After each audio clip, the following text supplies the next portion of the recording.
വേദാംഗ ജ്യോതിഷത്തിലെ അമൂല്യമായ അറിവുകളും ആധ്യാത്മിക ജ്ഞാന ഉപദേശങ്ങളും പകർന്നു തരുന്ന പ്രശാന്തം ആസ്ട്രോ ചാനലിലേക്ക് ഏവർക്കും സ്വാഗതം. കൊല്ലവർഷം 1200 ആണ്ടിലെ മകര സംക്രമം പുണർദം നക്ഷത്രത്തിലാണ്. മകരം 1-ാം തീയതിയിലെ ഗ്രഹനില അനുസരിച്ച് മേടം രാശിയിൽ ഗുളികനും, എടവത്തിൽ സർവേശ്വരകാരകനായ വ്യാഴവും, കർക്കിടകം രാശിയിൽ ചന്ദ്രനും കുജനും, കന്നിയിൽ കേതുവും, ധനുരാശിയിൽ ആദിത്യനും ബുധനും, കുംഭത്തിൽ ശുക്രനും ശനിയും, മീനം രാശിയിൽ രാഹുവും സ്ഥിതി ചെയ്യുന്നു. തിരുവോണം നക്ഷത്രത്തിൽ ജനിച്ചവർക്ക് മകരമാസം പൊതുവെ ഗുണദോഷ സമ്മിശ്രമായിരിക്കും. ഈ നക്ഷത്രക്കാർക്ക് ജോലിസ്ഥലത്ത് കാര്യങ്ങൾ അനുകൂലമായിരിക്കും. പ്രവർത്തന വിജയവും വരുമാന വർധനവും ഉണ്ടാകുന്നതാണ്.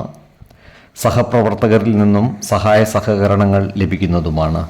എന്നാൽ ജോലിസ്ഥലത്തുള്ള അനാവശ്യ ഇടപെടലുകളും ഭാഷണങ്ങളും ഒഴിവാക്കി മുന്നോട്ട് നീങ്ങുവാൻ പ്രത്യേകം ശ്രദ്ധിക്കേണ്ടതുമാണ്.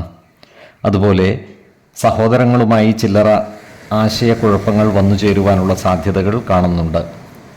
അതിനാൽ കുടുംബത്തിലെ പ്രധാന കാര്യങ്ങൾ സഹോദരങ്ങളുമായി തുറന്നു പറയുകയും അവരുടെ അഭിപ്രായ നിർദ്ദേശങ്ങൾക്ക് അർഹമായ പരിഗണനകൾ നൽകുകയും വേണം.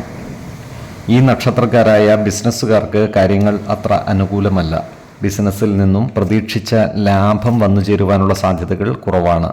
അതിനാൽ ബിസിനസ്സിൽ പുതിയ നിക്ഷേപങ്ങൾ നടത്തുമ്പോൾ ജാഗ്രത പാലിക്കേണ്ടതാണ്.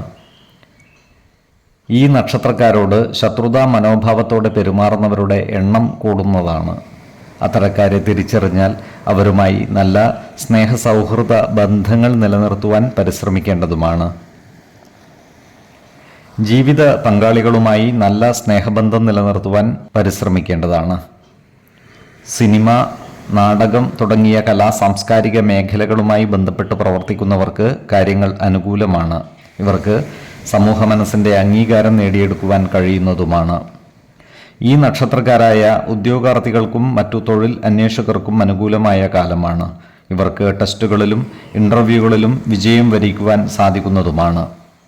ജോലിയിൽ പ്രവേശിക്കുവാനുള്ള അവസരം ഒത്തുവരുന്നതുമാണ്. ആരോഗ്യകാര്യങ്ങളിലും ഈ നക്ഷത്രക്കാർ ഒരു പ്രത്യേക ശ്രദ്ധ പുലർത്തേണ്ടതാണ്. പ്രത്യേകിച്ചും ഉദര രോഗമുള്ളവർ കൃത്യമായ വൈദ്യ പരിശോധനകൾ നടത്തുന്നതും ഡോക്ടറുടെ നിർദ്ദേശമനുസരിച്ചുള്ള മരുന്നുകൾ മുടങ്ങാതെ കഴിക്കുന്നതും ഗുണകരമായിരിക്കും. 2, 16, 28 തീയതികൾ അനുകൂലമാണ്. ഈ നക്ഷത്രക്കാർ ജനിച്ച സമയത്തെ അടിസ്ഥാനമാക്കിയുള്ള ജാതകത്തിലെ ലഗ്ന രാശിയുടെയും ലഗ്ന അധിപന്റെയും സ്ഥിതിയും ശുഭ പാപ ഭാവങ്ങളുടെ സ്ഥിതിയും ഓരോ രാശിയിലെയും ഗ്രഹങ്ങളുടെ സ്ഥിതിയും അനുസരിച്ച് ഇവരുടെ പൊതുഫലത്തിൽ ഏറ്റക്കുറച്ചിലുകൾ ഉണ്ടാകുവാനിടയുണ്ട്. കുടുംബ ദേവതകളെയും ഇഷ്ടദേവതകളെയും ഉപാസിക്കുന്നത് ഇവർക്ക് ആയുരാരോഗ്യ സൗഖ്യമേകും. ഇഷ്ടദേവതാ മന്ത്രം 108 തവണ ദിനംതോറും ലിഖിത ജപം ചെയ്തു വരുന്നത് ഇവർക്ക് സർവ ഐശ്വര്യങ്ങളുമേകും.